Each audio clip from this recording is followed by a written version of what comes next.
over the Waqf Amendment Bill is concerned. Yes, opposition MPs who have written to Lok Sabha Speaker expressing their intent to dissociate from the JPC, as they say that the JPC Chairman is implementing decisions unilaterally. He himself is making changes and scheduling consultations without holding any discussions. He's called it an forced effort to expedite the bill's passage. The opposition MPs are arguing that the chairman's approach undermines fair deliberation and warns that without adequate time for review, they will withdraw from the committee.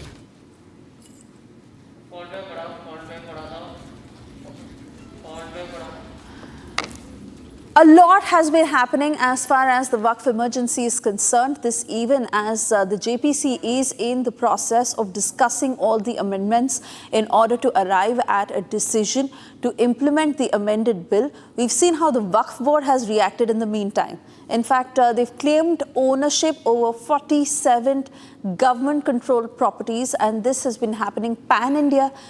Properties that are run by government institutions, properties where mandirs and churches are based, and even where people have been living for decades together.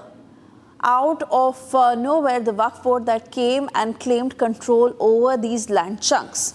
While this is happening as far as the Waqf board is concerned, on the other hand, the Joint Parliamentary Committee, that is to discuss on the amendments that are a part of the Waqf Board Amendment Bill, and even as it is an entire process before they arrive at any conclusion. This is the latest breaking news that has just come in, as we are learning that the opposition MPs are wanting to opt out of the Joint Parliamentary Committee, as they say that the chairman is trying to implement decisions unilaterally. Let me cut across to Harsha, who's been tracking the story very closely. Harsha, do take us through the details of what their concerns are, what they are stating as a part of what they say is happening, and is there any reaction so far as the centre is concerned?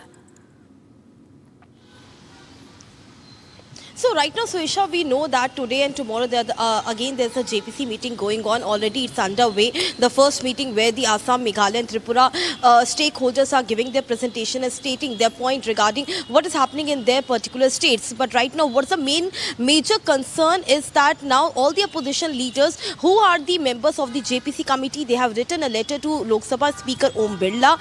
They have sought a time from Om Birla, and they have clearly stated now the way the entire situation is being mitigated by the chairman of the JPC, it is unilaterally. He's not consulting with the members of the JPC or the opposition leaders who are the committee members. They have also stated that this is the vehement approach of the chairman Jagdambika Pal. They also stated that there are several witnesses who have appeared in front of the JPC committee, what they have said about constitution and the older Waqf bill. All has to be studied and go through in detail, but the time is not being given by the JPC chairman. They even went on by saying that if this attitude and the forceful way to implement the amendments will go on in the JPC committee meeting, then they will have to dissociate from the JPC committee meeting. Now this is a major concern because, Suesha, we know that the committee consists of 31 people. There are several opposition members who are part of this committee like A. Raja, Abdullah, Sanjay Singh,